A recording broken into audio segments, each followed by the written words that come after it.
People confuse positive thinking with empowerment. Positive thinking is about optimizing your life for things that make you feel expansive. But that is not going to help you build a better life. What will help you build a better life is empowerment. Empowerment is approaching your life like an engineer. You need to first understand how the world actually works.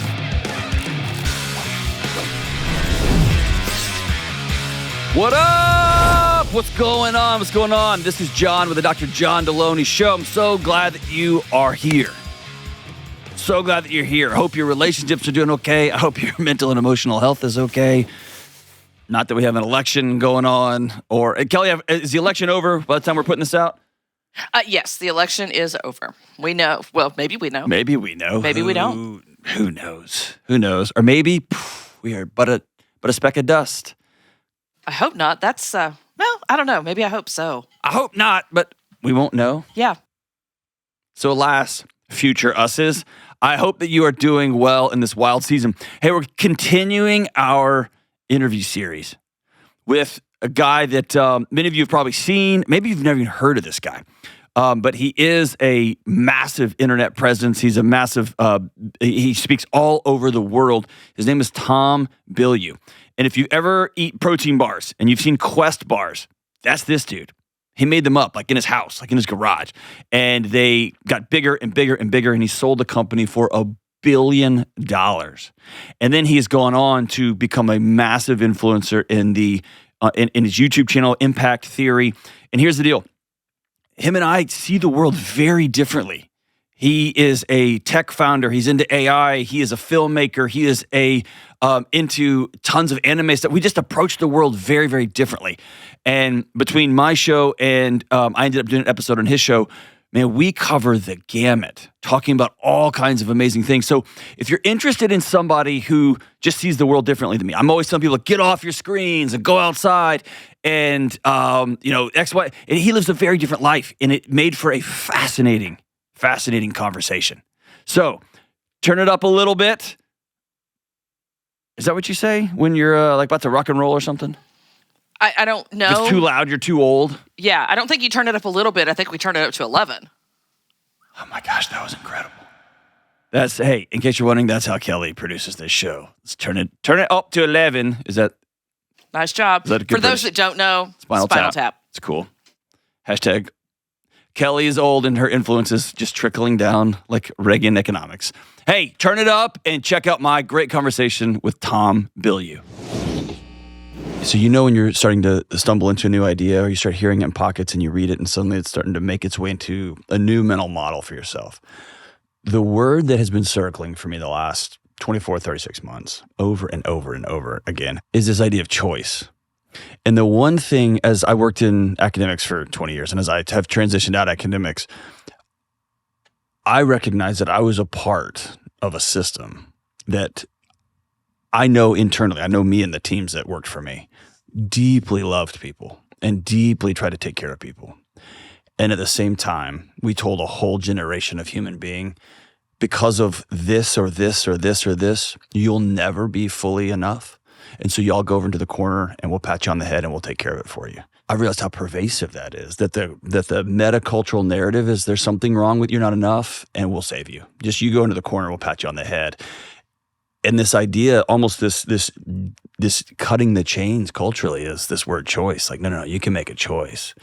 And I don't think we have a psychology for that. Well, we certainly don't enjoy being told that we have agency over our own lives. Why? That feels like it's the most freeing thing. Yeah. So it comes down, so everybody has what I call a frame of reference. Okay. Your frame of reference is your biology, your beliefs, and your values. Okay.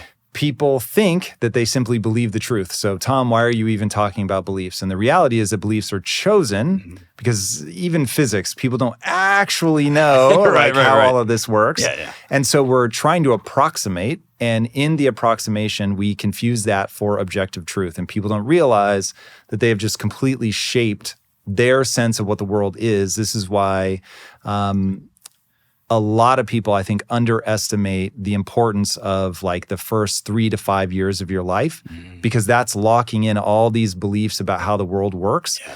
And you never realize, that was a 3-year-old's mind doing its best to approximate, like, how do I get safe? Yeah. not realizing as you get older, some of those beliefs may not actually be useful anymore. And if you updated the belief, then you could approach the world in a new way. So anyway, you get this frame of reference. You don't even realize you have it, but it's like wearing a pair of glasses that distort the world, but you don't realize you're wearing glasses. And you certainly don't realize that you can actually shape the distortion so that you can see a slightly different variant of the world that may be more useful, even if it's not any more accurate. It's more useful There you go. Okay. pushing you towards your goals. And so one, you have to know what your goals are. You have to understand your own biases and distortions that you live under. I've heard you talk a lot about this. You know that you have a tendency towards anxiety. So it's like, okay, I have to think about that as I decide how to interpret the world, because I'm not going to interpret it perfectly. I'm going to have I'm going to interpret it wrong. Yeah, I'm wrong. That will make life much easier for you. So if you already know that, then the frame of reference that you have allows you to take in new information. If you have a frame of reference that says, I am valuable because I'm better, smarter, faster, stronger, then it's like when somebody's like, actually, no, you're wrong about this thing, your whole worldview then destabilizes. Gotcha. And people will do anything to restabilize their worldview. There is what I would call an educated middle. A group of people who read well, who have great morning routines, who listen to all the right podcasts, et cetera. Okay. When I think back over the last 20 years of the folks who spent 25, 30 years of their life studying a thing, people who I'd call true subject matter experts, maybe not application experts, but they know this thing really well. And then I sit with people like you who have been at the top of business, who are putting their relationships on display in certain way. Like it's out there, right? No doubt. That group of people, they cannot wait to have their mental models disrupted. There is a I don't want to say joy, but there is a revelation in being wrong, or having someone be like, hey, no, look at it this way, and it's like, yes, it's right. It's like I got another plate on the bar. Yet this middle, this educated middle, feels like no, I've got to get this answer so I can lock into it and never let go of it. How do you teach a group of people to say, no, there's actually freedom in being wrong? Because that's you get closer to the truth. There's not freedom in finding this right answer and dying on every hill. Because that feels like what we've done, right? And using your glasses analogy, it's like we're so afraid to take off our glasses that we're just looking for someone to say, no, you're looking at it the right way. Come be on our team. Does that make sense? It does. So how do I teach it? What I try to get people to focus on is what I call the only belief that matters. Okay. So the only belief that matters is if you put time and energy into getting better at something, you will actually get better at that thing. So that's so amazing. Yeah. How simple it is. Very simple. And if you actually believe that, like if I'm actually right about that, then how you spend your time becomes a spiritual consideration. Correct. Because you are not locked into who you are today. It's all a question of who you want to become and the price you're willing to pay to get there. Because acquiring those skills is not going to be easy, but it's like, wait, you're telling me I can be so good at guitar that Metallica would call when they go on tour? That call's coming. Hey, if you put in enough time and energy, it really could. That's the thing. Like, no wink, wink, nudge, nudge. Like, actually, because they have a set of goals, and that set of goals is to touch as many people with their music as humanly possible, to have a group of people that they want to be around, right? That honestly would probably be the hardest thing you'd bump up against, which is they have a clique of guys that they know and love and they've toured with and they've gone through all of that hardship together. So something would have to happen where that would break. Now they're open again. They have a need. And if you have the skill set and the personality, you really could fill it.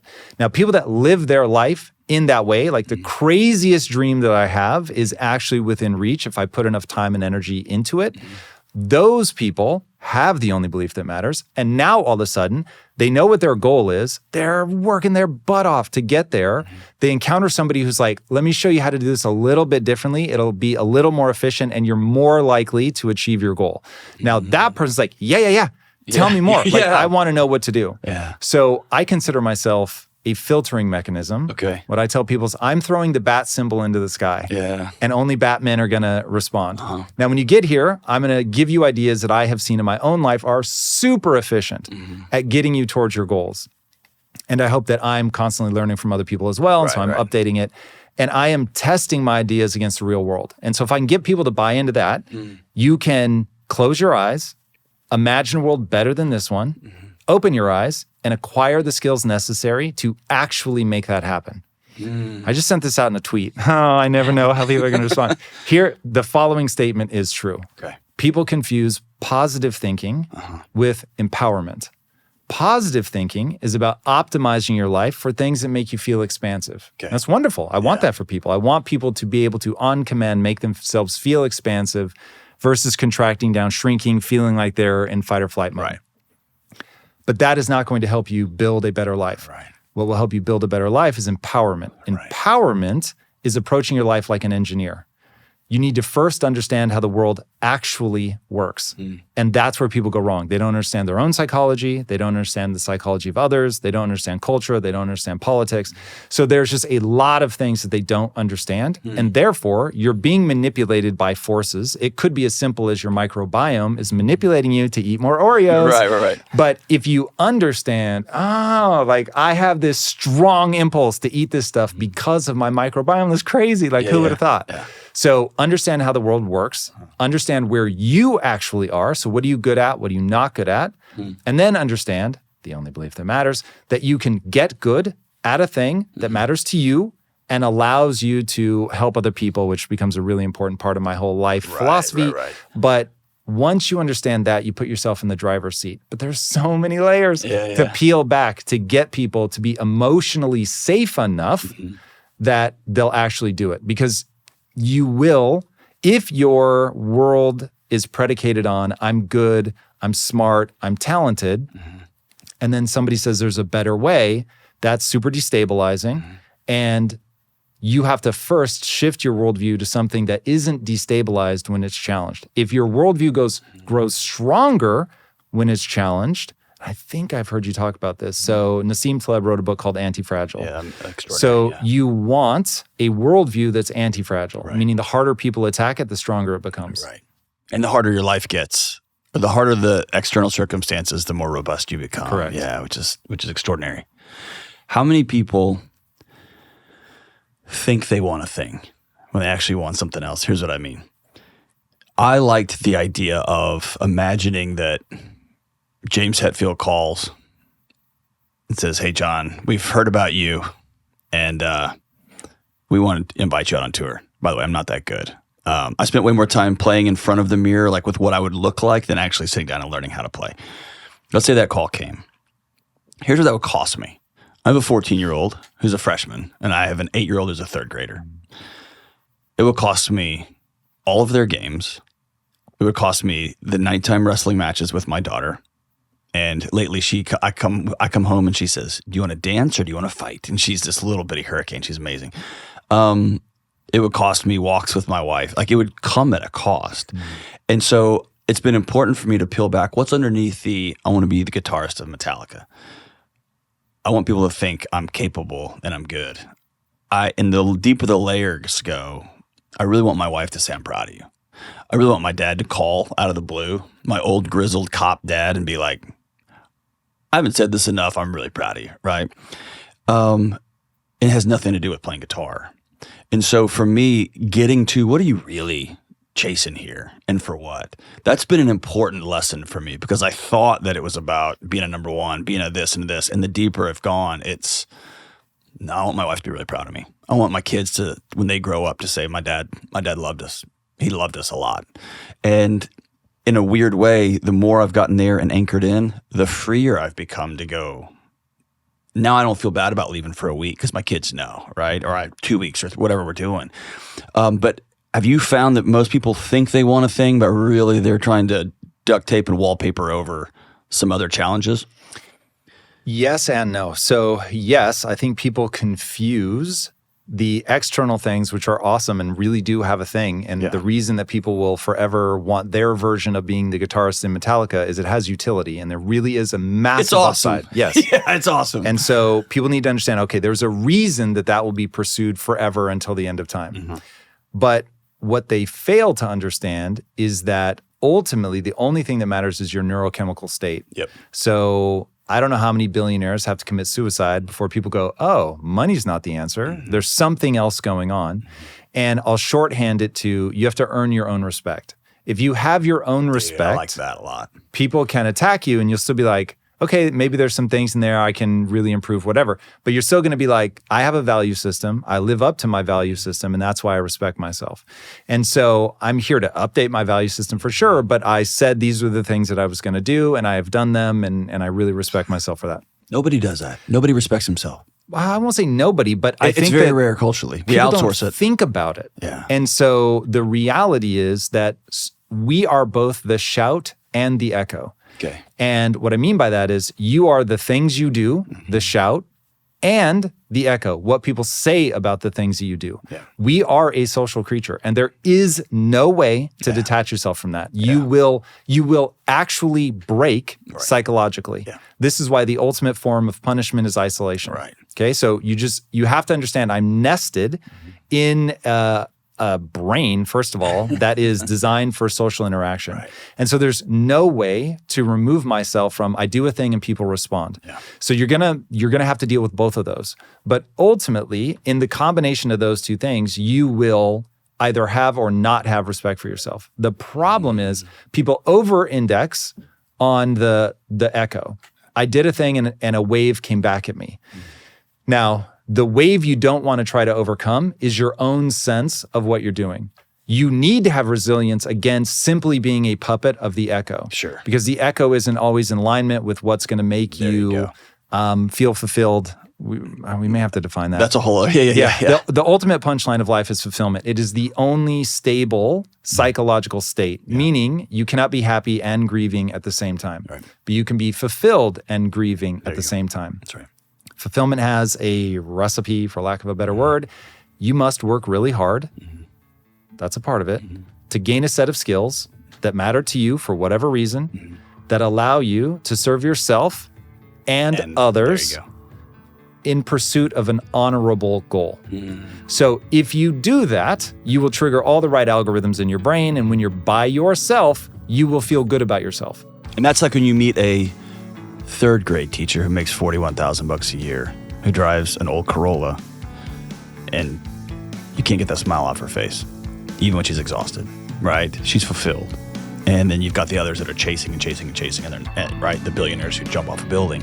It's that sense of, I've got this goal, and this is what I want to do, and make peace with all of it. I love that. For sure. I love that. When you think of preparing for Christmas, what comes to mind? Like traveling, tons of extra expenses, candy, parent and in-law drama, and people trying to fight each other over this year's cool toys. Sheesh.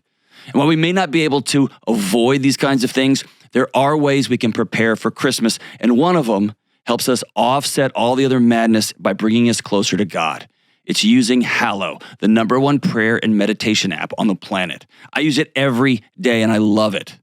And this year, Hallow is starting the Advent Pray 25 Prayer Challenge, and it's going to be a fantastic way to find and keep peace as we approach Christmas.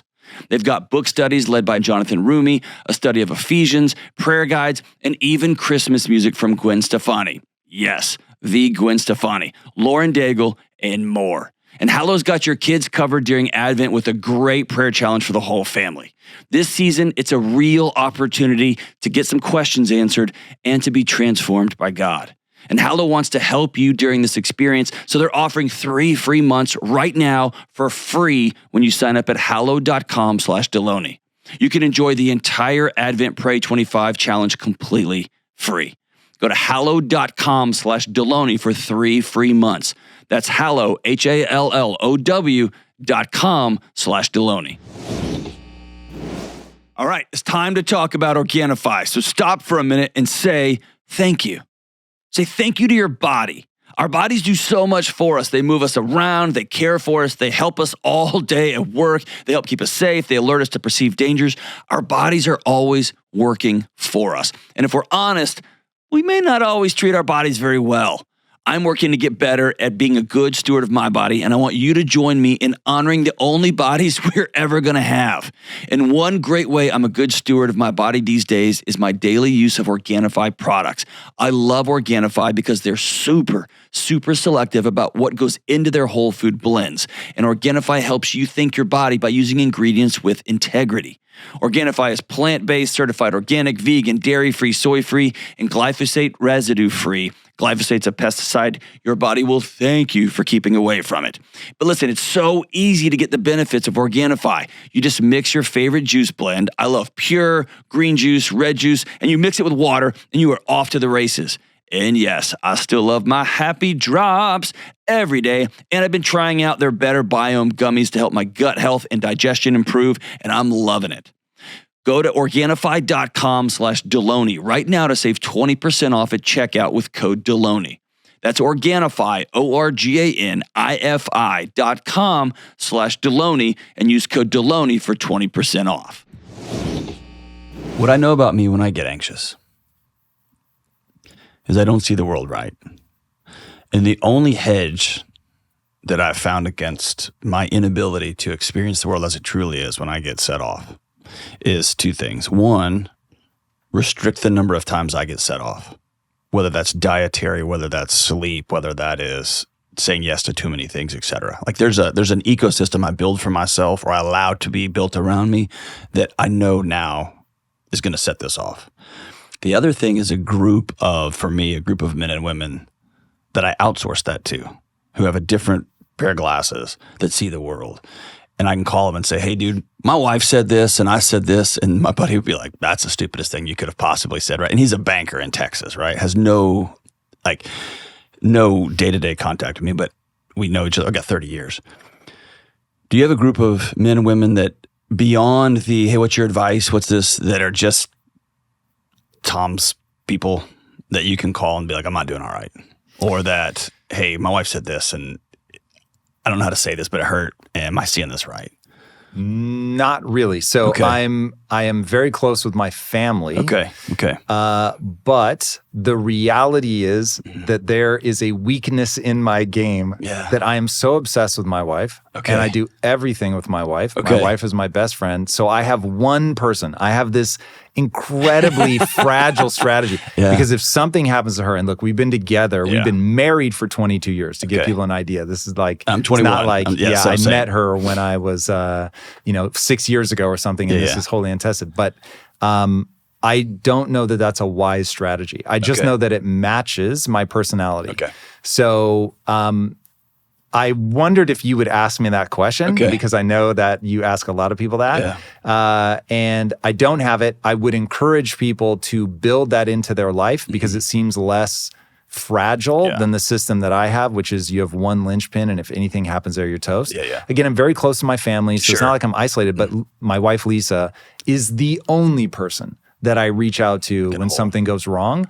Now, the great news is that we have established a form of communication where even if we're the problem, the friction is between us, that we can still go into that, be vulnerable, and say like, hey, I'm worried I'm not handling this right. I think that this insecurity triggered this whole breakdown and I want to talk through it. And we'll have to take like little breaks every now and then where it's like, to be honest, I don't, but my wife does. She'll be like, I need to walk away right now. Yeah. So, but it's never been more than a few hours where we needed that kind of separation. So You're better than me. Sometimes Anyways, it's a day or two for us, but hey, fair, whatever it takes. I'm seeking advice from you. You kind of like sitting down with somebody who's had a near-death experience. Like you did it, right? You had a passion project and you created a thing and then it exploded and then it cosmically exploded, right? They could see the supernova from space. And then someone wrote you the magic check that's supposed to solve everything. In like multiple standard deviations away, I was raised by a policeman and my wife was raised by school teachers. In the last few years, our lives have dramatically changed. And something I did not expect was a constriction of a social circle. It gets harder and harder to say hello because someone's like, hello, hey, and well, I got you, right? And it turns into a thing. And it felt very transactional very fast, even with older friends. And it wasn't a bad thing. It was them realizing, oh, I didn't realize you had this skill or this talent. Hey, well, I got you. My marriage is, or like whatever's going on. And it just gets easier to not pick up the phone. And it gets easier just to hang out with my wife. And suddenly you look up and it's been 2-3 years and you're like, oh, dude, I don't have any friends. You know what I mean? I don't have any friends. I got my 30-year-old friends that I can call, but we don't live by each other. And so is this how you've always just kind of been? Or is this a function of, no, the bigger the thing got, I've just always been this guy. I said, yeah, okay. Literally. So, So that's almost scratching a lottery ticket, running into Lisa, and y'all building this tether together. If we hadn't worked so consciously at it, I would say it was a lottery ticket that she walked in the room. Okay, all right. There Everything else after that, I've just been so aware of human relationships from the time I was very young because I was bad with women, like epically bad with women.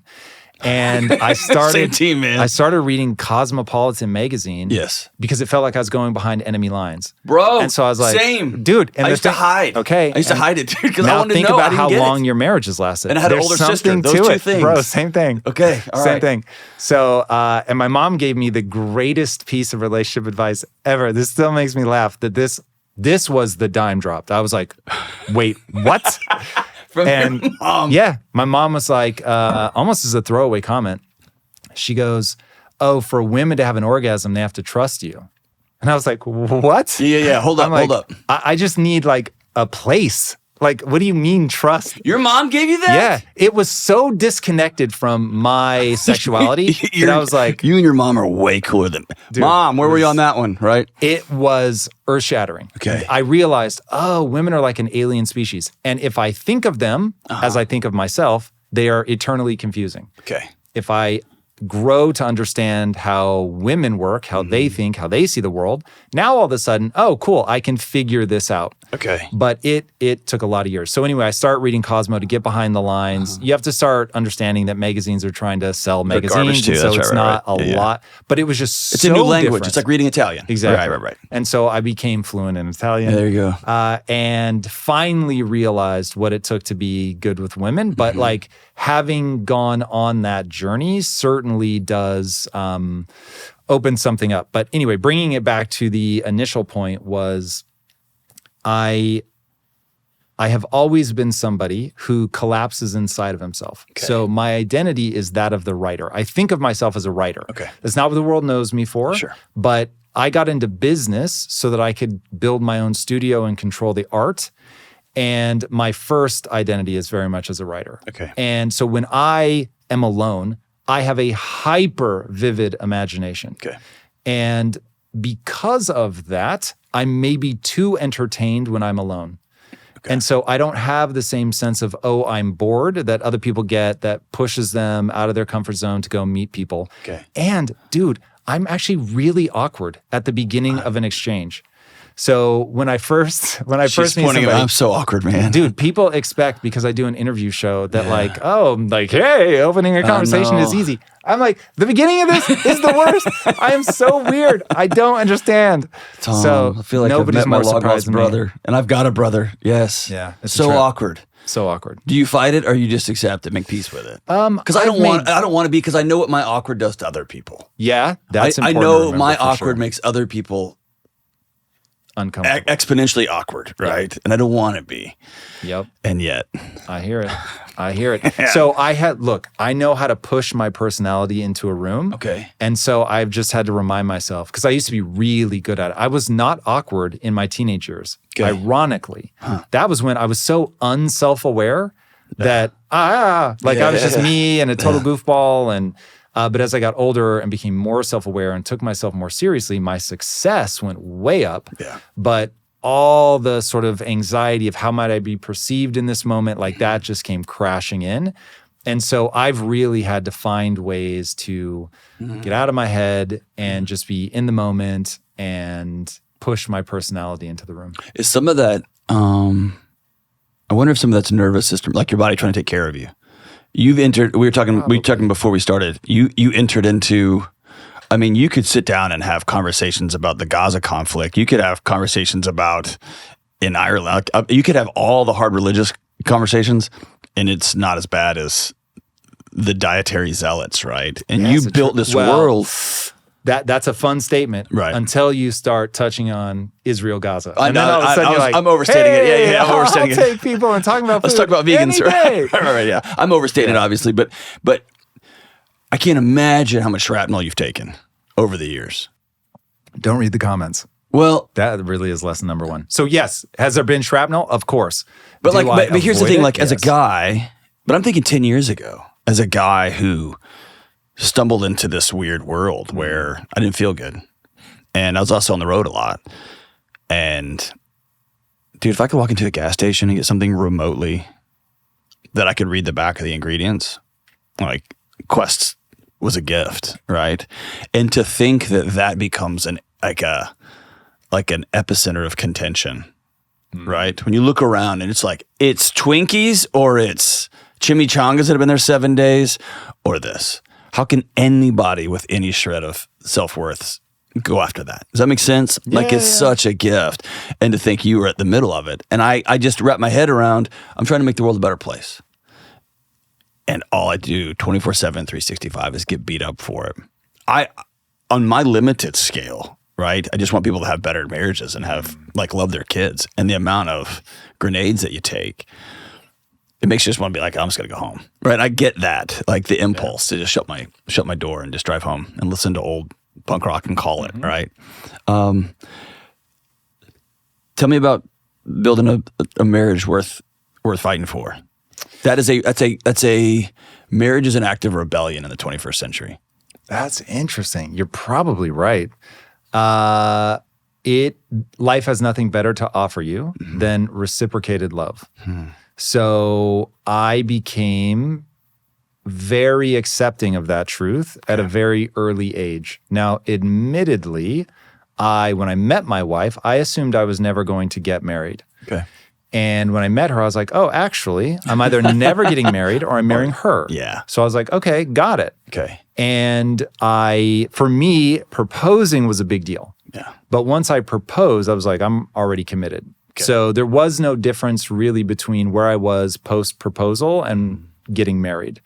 So I wasn't once you nervous. Proposed, that was it.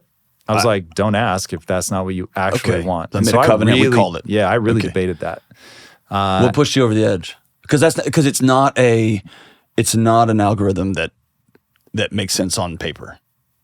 It's interesting. That doesn't feel true to me. Okay. Tell me about that. Well, it's interesting. So my brain is cycling through. The internet is going to agree with your statement. Okay. And I will first acknowledge the internet. Okay. That as this amorphous, whoosh, well, things have changed. Right. And so that is a very fair criticism of when I found my wife and now. Okay.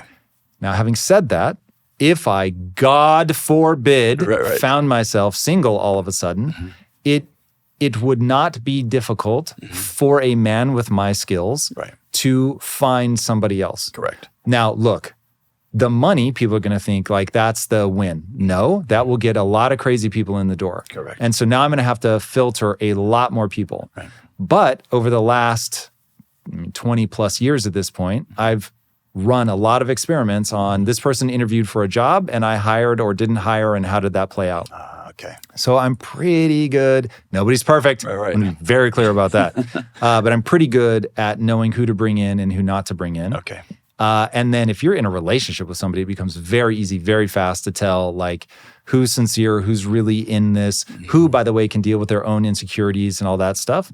But going back to the initial question, it was very obvious to me that I was getting an emotional response out of being with somebody that I had never gotten anywhere else in my life. Okay. And another banger from my mom, she said, you'll know you're in love. You'll know you're in love when you think there's no way two people in history have ever felt the way that my wife and I feel, or my girlfriend and I at the time. Okay.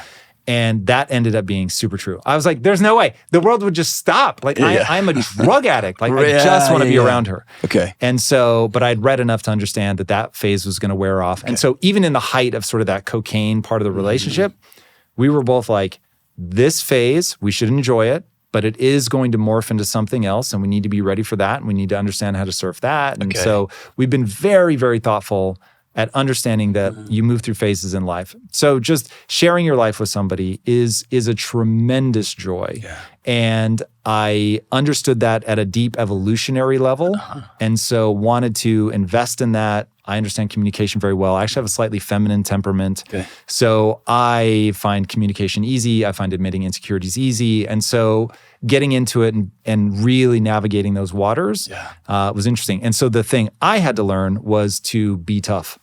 and to be manly and to understand what that means. And so certainly my journey as an entrepreneur has been that. Yeah. And that has had a massive positive impact on my marriage.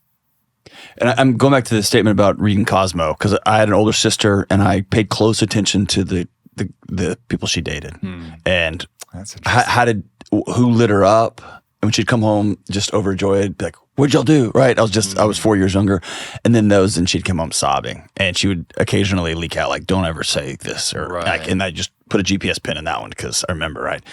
But I also remember the other side, which is my dad was a Texas homicide detective and I played Texas high school football.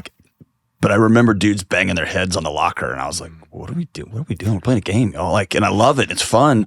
But I remember reading Men's Health for the opposite. Like, what are we doing? Like, what's this almost not enemy lines, but if this is the team I'm on, what am I missing here? So it was that learning. What does that even feel like? And I'm so new into entrepreneurship. When I go back, when I say it's an act of rebellion or that it doesn't make sense, the algorithm that I run is the only way this works is if you truly know me. And if you truly know me, then you can hurt me. And that is something that I've tried to shield myself against forever. And Can I throw an idea out? I'm very curious to see. So you are going to run into that. Yes. The way that it happened to me was I was in a very loose relationship with somebody, and they were overzealous from where I was sitting. Okay. And so in the end, I pulled back. And they went from like overzealous, I'd do anything for you, to, oh, now I'm going to try to hurt you. Yes. And I was like, interesting. And so immediately I approach life as an engineer. So I'm not freaking out about life shouldn't be this way. I'm like, okay, there is at least, maybe it's a small percentage, but there is some percentage of women that will now use my vulnerabilities against me. Okay. And so I don't like this. I don't like the way this feels. So my response to that was, this person just flipped A to B like that. Mm-hmm. So when somebody's hurling abuse at me, one, they're going to pick something real, by the way. They're going to pick something they know will actually hurt me. Right. So that's really interesting information to know. And two, I can't let it hurt me because 9 seconds before I broke up with her, she would have done anything. Gotcha. So she was able to hold the things in my head that she knew I didn't like about myself, and maybe she also hated them. But it was so overwhelmed by the things that she did like. I'm like, okay, cool. Just in totality, I need to be worth it. So there are going to be things about me that are negatives. Yeah. There are going to be things about me that are positives. And depending on that person's relationship with themselves and with me, they determine whether they're going to try to beat me to death with this or not. So it's good to know about they're in a dark place when they're coming at me. Okay. They're also coming at me with something real. So if it's addressable, address it. There you go. And if it's not, well, then don't worry about it. Right. And having that framework was really useful. And it also pushed me to say, there's a great quote, boys and girls, pay attention to this one. It'll serve you coming and going. You do not divorce the same person you marry. Correct. Now, that's what I was experiencing. We weren't married, but you don't break up with the same person you got together with. And so in that moment, I realized, I want to be high integrity. So I'm going to treat somebody, even if they treat me badly, I'm going to say, I value being the same person, whether things are going well or they're going poorly. Right. And so I have lived that out in romantic relationships, in business, and that is one of the key pillars of respecting myself, is like, how do you react when everything has gone to hell in a handbasket? The other person is actively trying to hurt you. Like, what do? Obviously, I don't let people slap me around, so we're going to draw boundaries, not a punching bag. If the only way I can survive that encounter is to throw a punch back, I will throw a punch. But I'm going to be myself through this whole thing. This show is sponsored by BetterHelp. This month is all about gratitude, and most of us have a person or two that we'd like to shout out for helping us along the way. I'd like to take a moment to thank two people who have transformed my life, the great Marilyn Fannin and the powerful and amazing Dr. Jean-Noel Thompson. Marilyn gave me a chance when no one should have, and she brought me along and taught me poise and professionalism, and she challenged me. And Jean-Noel taught me how to be a dad, a husband, a professional, and how to balance the seemingly impossible weight of caring for a whole bunch of people all at the same time. Thank you to Marilyn and Jean-Noel. And for you listeners, I know you have people in your life that you're grateful for, and hopefully you stop and thank them every once in a while. But there's one person that we often don't take time to thank enough: ourselves. We don't always acknowledge that we're surviving, we're moving forward, and we're grinding our way towards a better life, better relationships, and a better world. And in a world where everything's gone bonkers, it's not always easy. So here's my reminder: thank the people in your life and thank you. And sometimes we need more than just a thank you. We need some professional and personal help. We need to talk to someone who's trained to help us discover our true gratitude and our true selves during the holiday season. That's why I recommend my friends at BetterHelp. BetterHelp is 100% online therapy, and you can talk with your therapist anytime, anywhere, so it's convenient for your schedule. You just fill out a short online survey to get matched with a licensed therapist, and you can switch therapists at any time for no extra cost. This season, let the gratitude flow with BetterHelp. Visit BetterHelp.com/Delony to get 10% off your first month. That's BetterHelp, HELP.com/Delony. If ever I post a list of this is what you have to do to be successful, I can guarantee people are going to come after me. Sure. And I'm just like, okay, like, It's fine. That's feel fine. free to ignore it if you would like. Yeah. I'm going to keep using it, but because it's all about like the things you have to do, things you have to give up and all that. And people are like, where's the fun, bro? And all that. And I'm like, that's just a different list. It's right. Like, if you want a list on fulfillment, bro, I'll do you a list on fulfillment. But the reality is that success has a set of physics and you can fight against it. But it's like everybody understands if you want to be an NBA champion or a football champion, great. Do you think that guy is goofing off on the offseason? No, you don't. Right. You know that the guy that really becomes a Hall of Famer, they're grinding, they're working hard, they're taking 1,000 catches a day, whatever it is that their position requires. Like, we all know that and we celebrate that in athletes. But the second I, as a business guy, am like, you have to do the same things, just in a business context. People lose their minds. And it's like, I'm talking about greatness, kids. If you want to be great, those are the physics. But that's not the bill of sale culture gives us. The bill of sale is you can do it all, and you can have all of it right now. And it's not true. It's just not true. Meaning you can never miss a Little League game, and you can have the perfect house, and you can make meals every night for your family or eat. Like, there is no cost to greatness. And when you're around truly great people, you realize, oh, it costs everything. It costs everything. And I think that's the tension that people feel, oh, I have to choose, or I've got to make something, the center can't hold on all of this. And I don't think people have a psychology for it.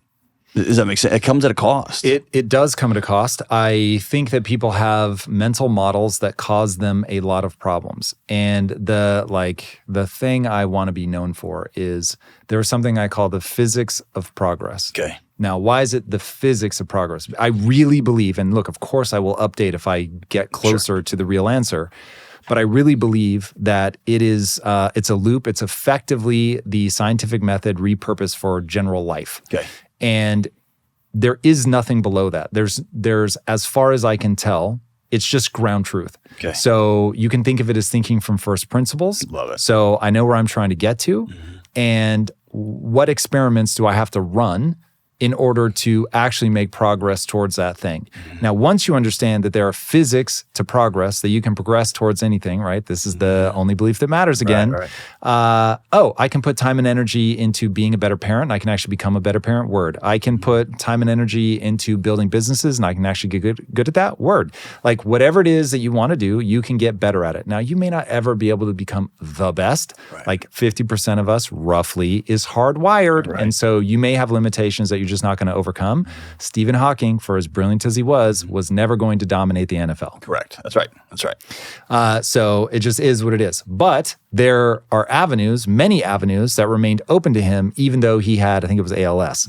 So it's like, you just have to find that path and then just really, really, really invest. But if that isn't your worldview, if you don't think that you can get better and you think this is just about, I've been dealt a hand and now I've got to bluff a lot to get through this game, and someone's calling me out, then it's like, oh God, like I have to push back on that person. I have to go in on them. Or all I can do is blame the dealer. That's my whole life is blaming the dealer. Bluff, tap out, whatever. Versus, I'd like some new cards. Is that time and energy finite? Of course. Of course. All of us And are that to going me, to... that to me is the secret sauce. Is you got to choose. Yes. In So this particular a great season. quote, you can be anything you want, but not everything. That's right. And so you're going to have to pick. Now, that haunts me more than just about anything haunts any human being. For the sunk cost, like what are you going to lose? No, right? it is that... Or the lost cost opportunity. Some people don't have a passion. Yeah. The great news is I can teach you how to build one. Okay. Other people have a lot of passions. I'm that guy. Okay. So there are more things that I'm passionate about, let alone extremely interested in, that I will ever have time to pursue. And by quirk of genetics, I really have a hard time not pursuing something I'm passionate about. Like a really hard time. Like it haunts you. Yeah. Okay. To the point of dysfunction. Okay. Hey, Yeah, I'm yeah, well yeah, aware of it. yeah, So like when I'm teaching business, I will tell people there's virtually nothing that I will tell you to do that I'm not actively doing myself. Okay. There is one thing though, and that is don't divide your energy. Okay. Pick one thing and be a sociopath. Just go deep into one thing and do it forever. And I'm in the Dave Ramsey complex because he just picked a thing and he went insanely deep. Now, there is a cruel twist of fate. I can't do it, man. I can't do it. Yeah. I could not spend the next 40 years talking about one thing that I care about. Right. It's got to be a multitude.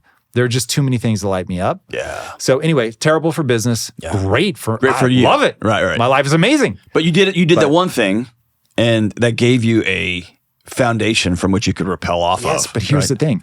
Because in that period, I was just broke. I didn't have a choice. I didn't have the great facilitator of money. So the great irony is it's actually harder to be disciplined and build only one thing and have the kind of outsized success now because I have success. In fact, when you were talking about, I was raised by a guy that was a cop in Texas and they were raised by school teachers, it's like, bro, that's probably better. That's the soil. If you want to give birth to a kid that's successful, because you're successful, have to worry about your kids in a way that your parents didn't because there was just a little bit of hardship in your life. It was a lot. And it's good. And here we go. That's right. Yeah, which is one of, if not, it may be the main reason I chose not to have kids, is that I didn't know if I could watch them struggle.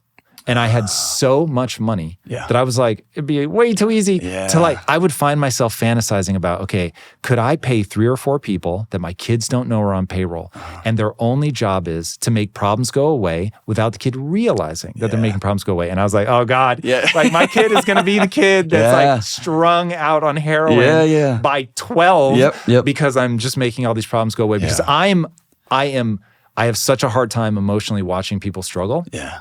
Know thyself. I just wasn't sure. And so I was like, oh God, we're all going to damage our kids in some way. But I just had real nightmares about damaging them in ways that are not good. I love an engineering approach to life. I love it because it creates some mental models and it really takes a lot of we're all just on a leaf floating down the river. This passive life just happens, right? There's a buddy of mine. He one time he looked at me. He's like, "I reject the statement. It is what it is. That's not true. There is a lot that we can control. There has to be a moment when, or maybe it's a series, or maybe it's the context. Like Lisa knows you." And she also knows where the knives are that could get through the armor. And she chooses to not. That to me is the magic. And that to me has become culturally inappropriate. Don't get in a place where somebody could ever get you. And what I have found over time, when my wife and I sat across the table and like, are we going to keep being married? Because we're not doing this anymore. Are we done? Are we calling it? Or did we make a covenant? We're going to have to build something totally new. That's when that chest got opened up. And it was like, here it all is. And we've been together 15 years when we did that, right? Here it all is. Here's all the guns. Are you going to shoot me? Here's all the knives. Are you going to cut me? Or are we going to use those tools and build something amazing? How do you navigate that? Yeah. So I would say there is no point where you want to set down the engineering. Okay. But what you do want to do is understand your tools. Okay. So an engineer is somebody that goes, within the realm of physics. Yeah. So we know what gravity Reality. is. Right. Yeah. We know tensile strength of a material. We know material science and what materials are coming on board and all that. We know all the manufacturing and the systems that are required to get product from where it was made to the build, all that. They're living within that reality. And so if you have an engineering mindset, you're not saying, I'm going to exit humanity. Humanity is the point. The very thing that I want on my tombstone is you're having a biological experience. All right, why do I want people to understand that?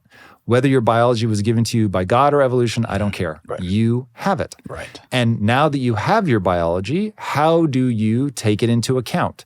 And so love is a describable, shockingly repeatable neurochemical setup. And so I'm like, oh, okay, cool. So this is a game ultimately of brain manipulation. Okay. When I'm with my wife, I want to feel a certain way and I want her to feel a certain way. And so when I'm opening the kimono and I'm revealing all the insecurities and all that, it's like, I'm doing this because I believe it will put us in a situation where we can be good for each other, where we can get from the love, the unity that we have, what we want to get out of it, what will make it worth the compromises. So it's always an ROI. Yeah, I mean, when you use words like that, you're going to turn people off. Sure, but it's it is intentionality. true. It's intentionality. It's a better way to say it. 100%. Yeah. This isn't an ephemeral plane where things are happening by magic. Right. This is a human is designed to get safety. And yet there's tension between too much safety and eroticism. And desire, right? Right. So now you're in this weird place of like, okay, we have to figure out this really weird dance. But that's it. What it is. That's it. And so what Lisa and I do is it's just full disclosure. So we are constantly talking in insecurities. That's one of our big rules. I'm gonna write Talk that to down. me in I like insecurities. So if you're getting emotionally triggered, the odds that you have touched on an insecurity border on 100%. So it's like, oh, okay, cool. What am I insecure about that's making this moment weird? So I'll give you my favorite example from our marriage. Okay. I had a belief that women were only attracted to men that were better than them at everything. Now, I didn't realize I had that belief. It was just running in the back of my mind. Sure. And so my then girlfriend and I, who is now my wife, but we were playing a game of pool. And I had an opportunity to win by getting the 8 ball. And thinking, my wife will find me attractive if I beat her at pool. And she will find me unattractive if I lose at pool. Okay.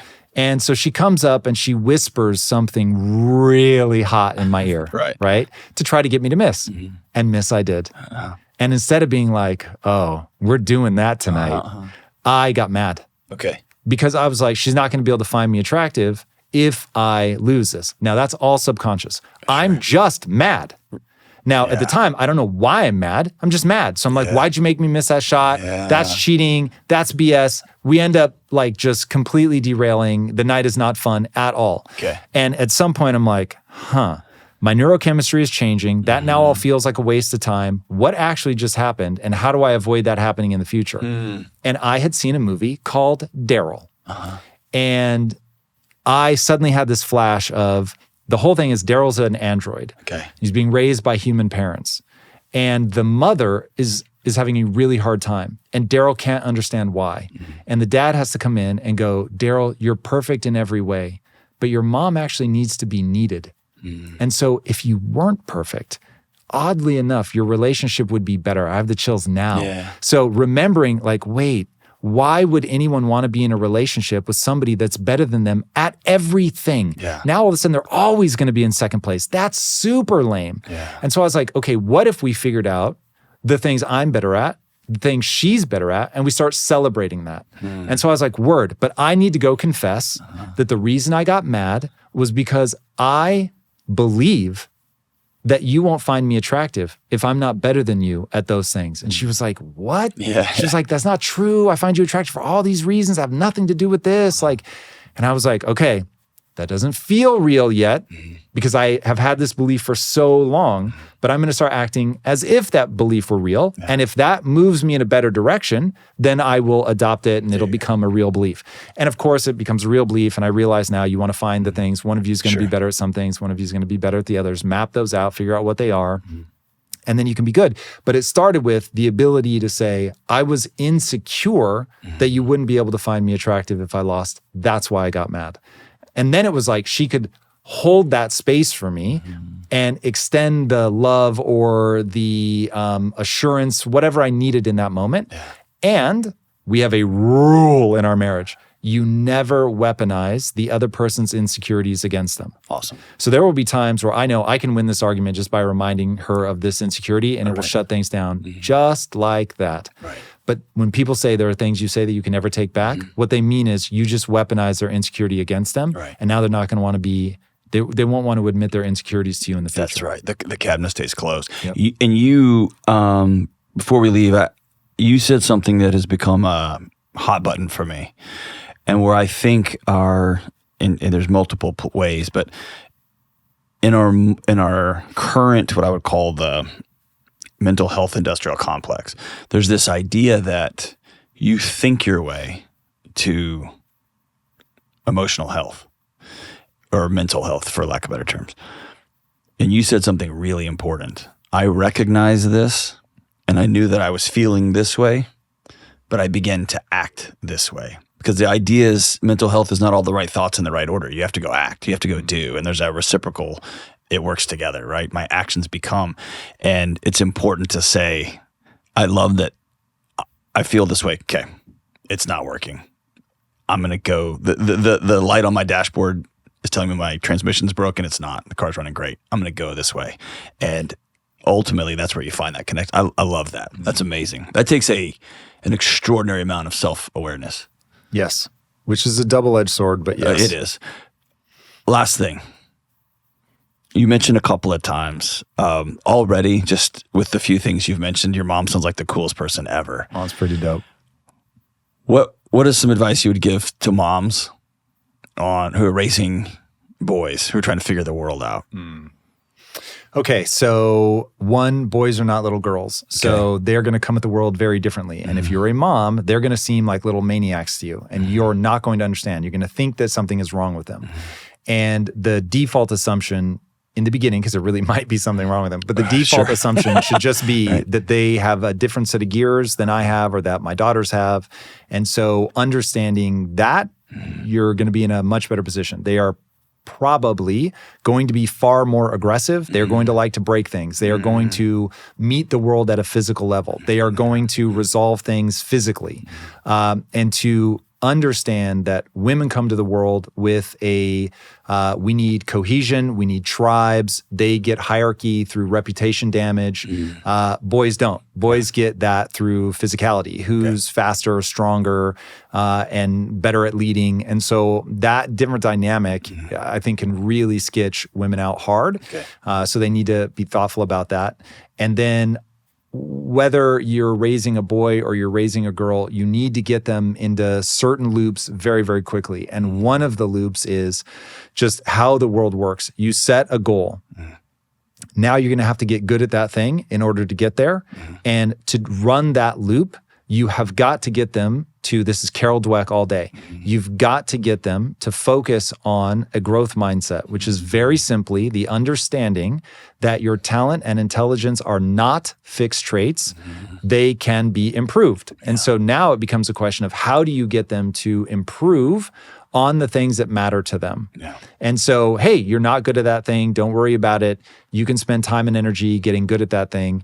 And one, I want to say you have to be super careful of bullying. I've heard you talk about this as well. Bullying scares the life out of me.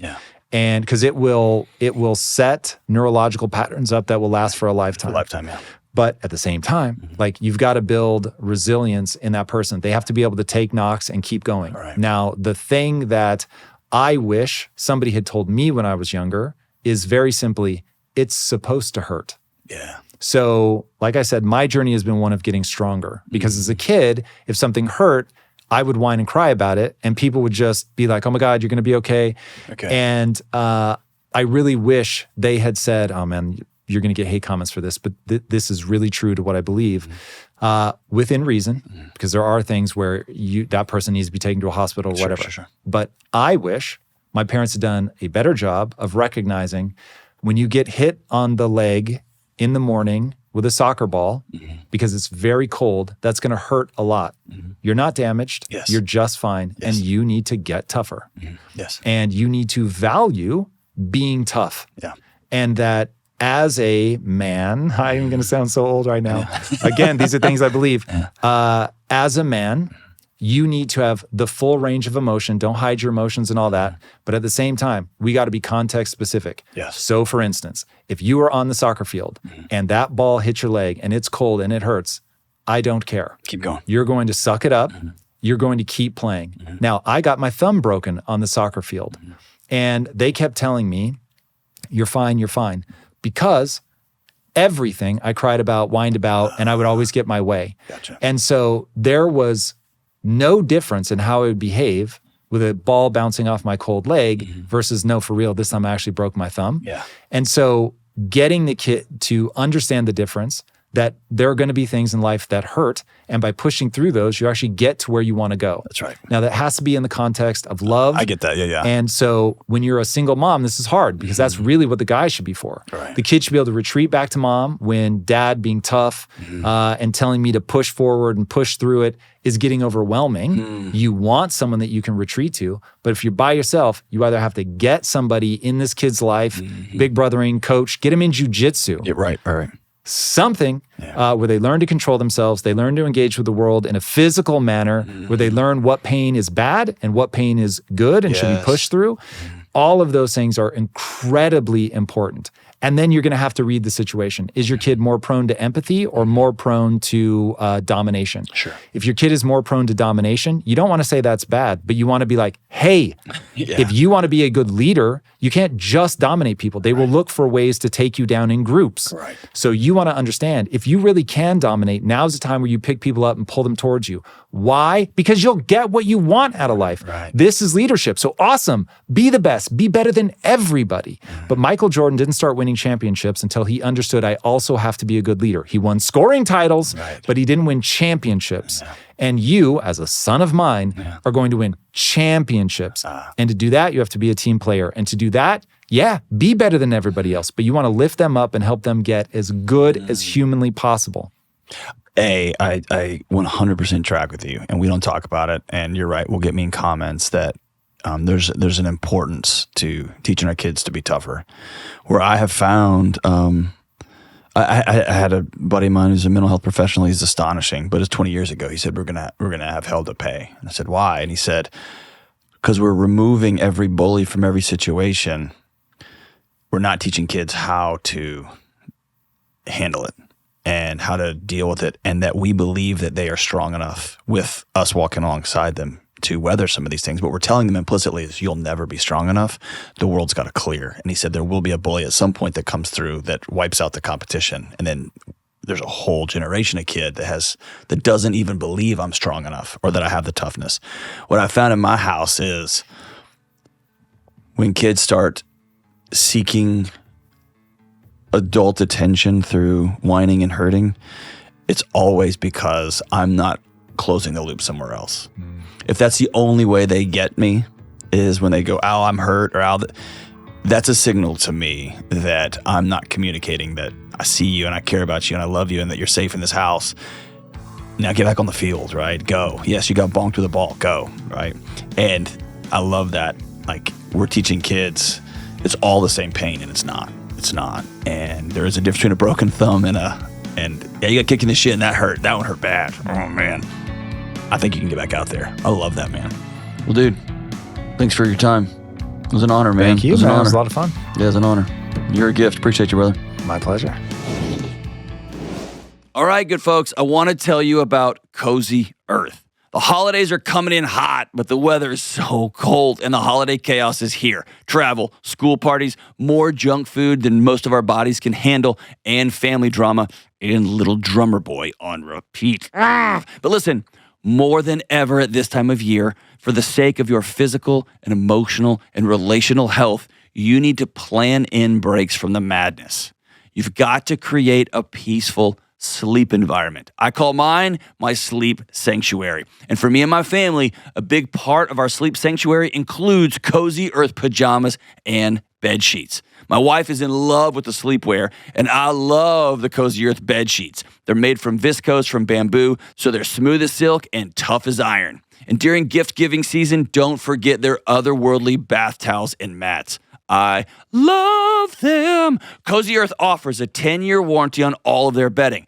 So when you find yourself in the middle of all the holiday chaos and the pum-pum-pum, I want to help you establish your peaceful sanctuary with Cozy Earth. This weekend only, good grief, Cozy Earth is offering a 45% discount exclusively for Dr. John Delony Show listeners.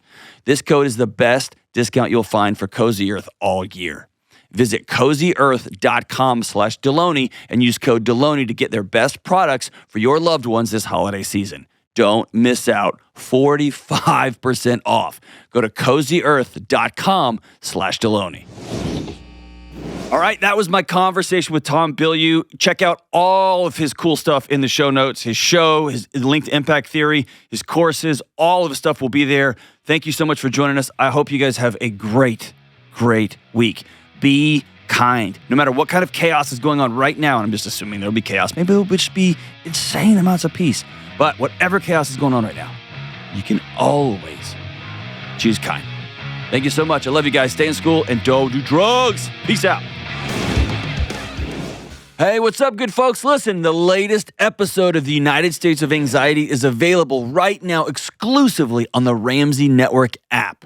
This docuseries follows real people from my show as they embark on a 90-day journey to transform their lives, and I personally walk alongside them every step of the way.